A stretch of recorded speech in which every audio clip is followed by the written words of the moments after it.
حسان ایمان کو گھر چھوڑ کر چلا گیا تھا۔ اب ایمان سمیر کے سینے سے لگی بیٹھی تھی، جبکہ اس کی گود میں بیٹھا سومی اپنی پھپھو کے آنسو صاف کر رہا تھا۔ سمیر نے ساری بات اپنے طریقے سے ایمان کو بتائی تھی۔ ایمان کو یہ سن کر کافی حیرانگی ہوئی تھی۔ ایک ایک کر سمیر نے ساری بات سجل اور ایمان کو بتائی تھی، یہاں تک کہ نکاح کا بھی بتایا تھا کہ وہ دونوں شاکڈ سی بیٹھی تھی۔ سجل کو یہ صدمہ لگا تھا کہ ایمان کا نکاح کب کیسے ہوا وغیرہ وغیرہ۔ جب ایمان نے احمد حسان کے بارے میں پوچھا کہ آپ کیسے جانتے ہیں، تب سمیر نے بتایا کہ وہ دونوں آرمی آفیسرز ہیں اور یہاں وہ دونوں سر پکڑ کر بیٹھ گئی تھی۔ احمد نے سمیر کو میسج کیا تھا کہ آدھا سچ وہ بتا چکا ہے اور آدھا وہ خود بتائے۔ تب سمیر نے دانت پیسے تھے کہ وہ اس چالاکی سمجھتا تھا، پر خیر سمیر کو بتانا تھا، سو اس نے ایک ایک کر سوال کرتی اپنی بہن اور بیوی کو دیکھا، پھر ایک ایک کر کے ان کے جوابات دینے شروع کر دیے۔ سمیر نے احمد سے ہوئی ملاقات سے لے کر عابد جویا کو پکڑنے تک کا سارا الف سے یہ تک ساری بات ان کو بتا ڈالی تھی۔ سجل ایمان کے نکاح کا سن کر ہی ناراض ہوئی تھی، اب سمیر کی بات سمجھ کر اپنی بہن جیسی نند کے لیے پورے دل سے خوش ہوئی تھی۔ وہیں ایمان رو رہی تھی، وہ احسان کے ساتھ جیسے گھر آئی تھی سمیر کے سینے سے لگ کر کافی روئی تھی۔ تب سجل بھی بکھلا گئی تھی، ایمان کے رونے کا اسے بھی علم نہ تھا، سوائے سمیر کے وہ روتی ہی سمیر سے پوچھ رہی تھی سمیر کہاں ہے، اپنی بہن کو روتا دیکھ سکتا تھا، اسے اپنے ساتھ صوفے پر بٹھایا تھا۔ دوسری جانب سجل کو اور ساری بات بتا دی تھی، ان کو سختی سے منع کیا تھا کہ اب یہ دونوں باتیں، ایمان کا نکاح اور احمد حسان کا سیکرٹ، فی الحال کسی کو پتہ نہ چلے۔ جبکہ ایمان کو تو اب شیر دل اور شانی والے ہولی کی بھی سمجھ آئی تھی۔ وہ خوش تھی کہ اس کے دونوں بھائی اور شوہر نے اس کے دل و جان سے حفاظت کی تھی، اس عابد کو بھی پکڑ ڈالا تھا، اس کے دل نے بیٹ مس کی تھی، سب غلط فہمیاں بدگمانیاں پیدا ہونے سے پہلے قتل ہو چکی تھی۔ سجل کو وہ لمبا جوڑا بھورے بالوں والا بھوری بریڈ گہری آنکھوں والا یونانی دیوتا اپنے مانوں کے لیے پرفیکٹ لگا تھا۔ ایمان کو دیکھ کر مسکرائی جا رہی تھی، امان اس کی معنی خید مسکراہٹ پر پہلو بدل کر رہ گئی تھی۔ تبھی سومی جو اسکول سے آیا تھا اپنی پھپھو کو دیکھ کر اس کی جانب بھاگا تھا۔ سومی کو دیکھ کر ایمان فرتے جذبات سے رو پڑی تھی، اسے خون میں بھیج کر چٹاچٹ چومتی گود میں لے کر بیٹھ گئی تھی۔ تبھی سمیر نے ایمان کے سر پر ہاتھ رکھا، اسے رونے سے روکا تھا، اور سومی بھی اپنی پھپھو کے آنسو صاف کر رہا تھا۔ ڈھیر پھپھو اب مت رو، اب تو ہمارے گھر میں دو پرنسس آنے والی ہے نا۔ ایمان کے آنسو کو بریک لگی تھی، نہ سمجھی سے اپنے بھائی اور بھابھی کو دیکھا تھا۔ مطلب میری cute cute mute mute soft سی بالکل آپ کی طرح بہنیں آ رہی ہیں نا۔ سومی اپنی پھپھو پر فدا ہوتا اسے چپک کر چھو کر خوشی سے بولا تھا، جبکہ ایمان کا چہرہ چمکا اور سمیر کی جانب دیکھا تھا۔ بھیا بھابھی، ایمان نے دونوں سے پوچھا جب مسکرا رہے تھے۔ بالکل بھیا کی جان، وہ پھر سے پھپھو بننے والی ہیں آپ۔ واو ماشاءاللہ، ہمارے سومی کی کرائم پارٹنرز آ رہی ہیں۔ ایمان چہک اٹھی تھی اور سومی کے ماتھے پر پیار کرتی سجل سے ملی تھی، جبکہ سمیر مطمئن سا اپنے گھر کی رونق کو دیکھ رہا تھا، جس کے چہرے کی چمک ددنی تھی۔ اس نے ایک بار پھر سمیر کے فیصلے یعنی احمد کو غلط نہیں ٹھہرایا تھا۔ یہی بات سمیر کی ساری بے چینی اور ڈر کا گلا گھونٹ گئی تھی۔ اس کا مطلب ایمان کو کوئی اعتراض نہیں ہے، احمد تو ویسے ہی اپنی مولانی کا دیوانہ تھا۔ سمیر نے مسکرا کر سر جھٹکا اور ان کے تینوں کی جانب متوجہ ہو گیا تھا، تو کسی بات پر کہکا لگا رہے تھے۔ احمد ڈسچارج ہو کر گھر آ گیا تھا، سب نے کسی چھوٹے بچے کی طرح اس کا خیال رکھا ہوا تھا۔ حسان وہ تو ہاسپٹل سے اس کے ساتھ اس کے کمرے میں شفٹ ہو گیا تھا۔ احمد نے خوب وویلا مچایا تھا کہ اگر اس کو گھر میں رکھنا ہے تو حسان بھی رہے گا اس کے ساتھ۔ چاہو نہ چاہ حسان کو بھی اس کے ساتھ رکھنا پڑا، کیونکہ وجہ صاحب نے حسان کو کہا تھا اگر حسان منع کرتا تو احمد نے ایک دن گھر میں نہیں ٹکنا تھا۔ وہ جا کے اب 2 ہفتے ہونے کو آئے تھے اور وہ آرام سے ٹکا ہوا تھا۔ ماہم سے دونوں فرمائشی کھانے پکوا رہے تھے، روز کی نئی ڈش ماہم بناتی اور ان کے سامنے پیش کرتی۔ اسی دوران حسان کی بے باک نظریں ماہم پر جمی رہتی تھی۔ فواد صاحب اور ان کی فیملی کا بھی آنا جانا لگا رہتا تھا۔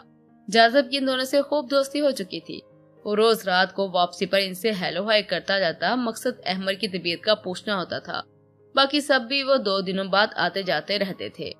سب کی کیئر پیار ڈانٹ ڈپٹ سے احمد مکمل صحت یاب ہو چکا تھا، پر بی جان نے ابھی بھی اس کو سختی سے منع کر رکھا تھا کہ کچھ دن اور بھی وہ آرام کرے۔ احمد نے وجہ صاحب سے کہا تھا، ان کا بھی یہی موقف تھا، یہاں تک کہ حسان اور ماہم بھی ان کے ساتھ مل گئے تھے۔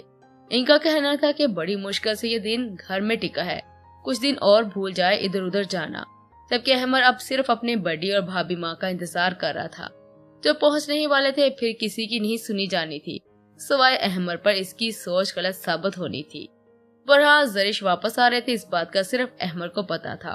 उन्होंने किसी को बताने से मना किया था। अहमर की बेचैनी अंग अंग से झलक रही थी कि इतने दिनों से अपनी मुलानी की सलोनी सूरत नहीं देखी थी।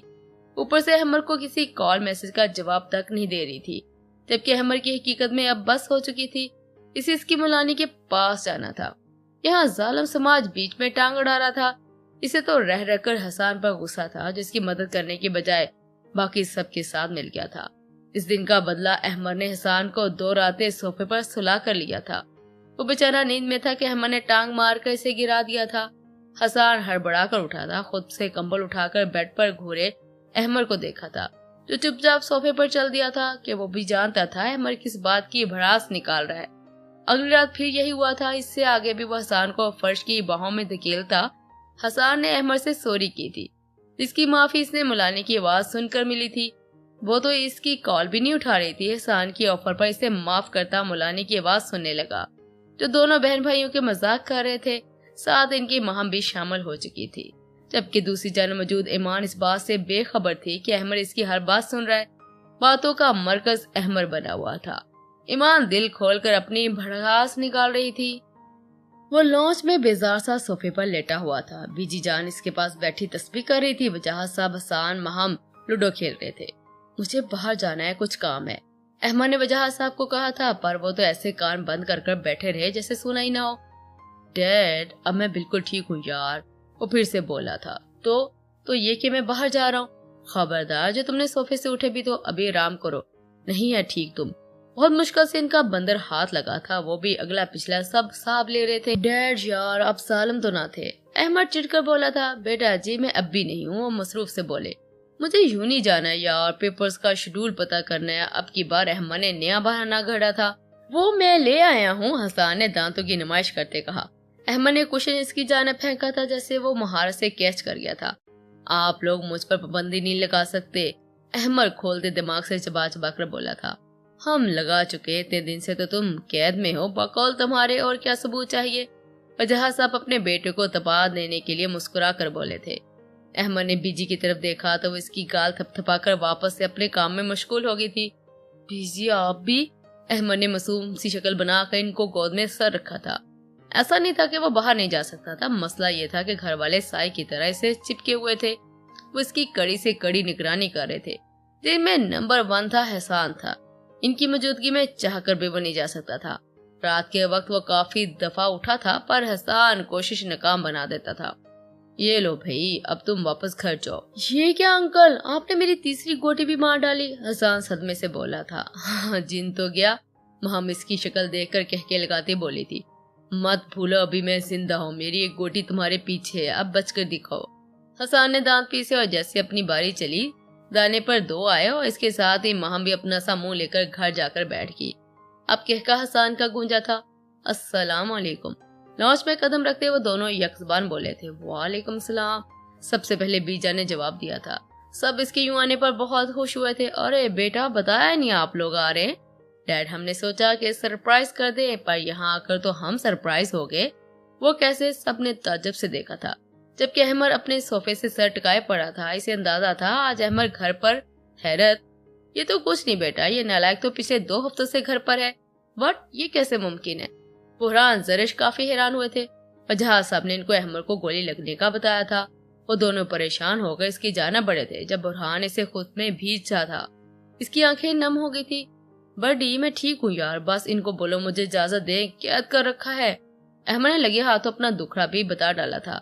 नहीं, अब तो मेरा भी यही मौकफ है, कल सोचेंगे कुछ, पर आज तो बिल्कुल नहीं। ये वक्त हम सब साथ गुजारेंगे। बड़ी मुश्किल से हाथ आते हो तुम।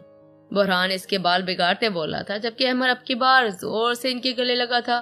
तकलीफ हुई थी, आप नहीं थे ना, इसीलिए हुई। अब आगे हो ना, तुम्हारे चेहरे पर 12 बजने ना देखूं। बुरहान ने इसके गाल थपथपाया था। अहमद ने जरिश के आगे अपना सर झुकाया था, इनसे प्यार लिया था। कुछ ही दिनों में वो जरिश को बिल्कुल ज़हेब की तरह अजीज हो गया था। सब मुस्कुराते लॉज में बड़े सोफों पर बैठे थे, बातें करने लगे थे। महम जरिश किचन की जाना बड़ी थी। हमने काफी मना किया था कि वो लोग थक गए होंगे, पर जरिश बगैर सुने महम को भी अपने साथ घसीट कर किचन में ले आई थी। रात के 3 बजे का वक्त था जब वो उठा और हसन को देखा जो मजे से इसके बेड पर फैल कर सो रहा था। अहमद ने कबर से अपनी शर्ट निकाली और इसके हाथ पांव बांध कर खिड़की से कूद गया। इसकी बर्दाश्त जवाब देगी थी। जब तक मुलानी को महसूस नहीं करता दिल बेकरार रहना था। उसकी कुर्बत के लिए तड़प रहा था। रात के अंधेरे में वो चोर रास्ते से जैसे इसके कमरे में आया। ईमान अपने कमरे से गायब थी। ये देखकर अहमद को अपना रहा सहा सुकून भी जाता महसूस हुआ। इसे मुलानी पर बेतहाशा गुस्सा आया था। दिल कर रहा था वो अभी सामने और अपनी तमाम शिद्दत इस पर निछावर कर दे, इसके 14 तबक रोशन कर दे। वो जब से आई थी तब से सोमी के साथ इसके रूम में सोती थी। आज वो तीनों सजल के मेके रुके हुए थे। इधर से दरिश महम को साथ लेकर शाम में हमदानी हाउस चलेंगी गई थी। सुबह सबने जाजब की मंगनी करने जाना था, जिसे जाजब और इमशा दोनों अनजान थे। अहमद को यकीन था कि मुलानी इसे पूछे बगैर नहीं जाएगी, पर यहाँ आकर इसका दिमाग भुना उठा था। इसका हिसाब तो वो ईमान से बहुत जल्द बेबाक करने का इरादा रखता था। वो नहीं, पर इसकी खुशबू इसके कमरे में बसी थी। वो कदम ब कदम बढ़ाया, पूरे इस्तेहाक से इसकी अलमारी खोली। एक दिलकश मुस्कुराहट इसके लबों पर रक्स हुई थी। अहमद ने ईमान का सफेद रंग का दुपट्टा निकाला, इसे हाथ में भीज कर इसकी खुशबू में गहरा सांस भरा था।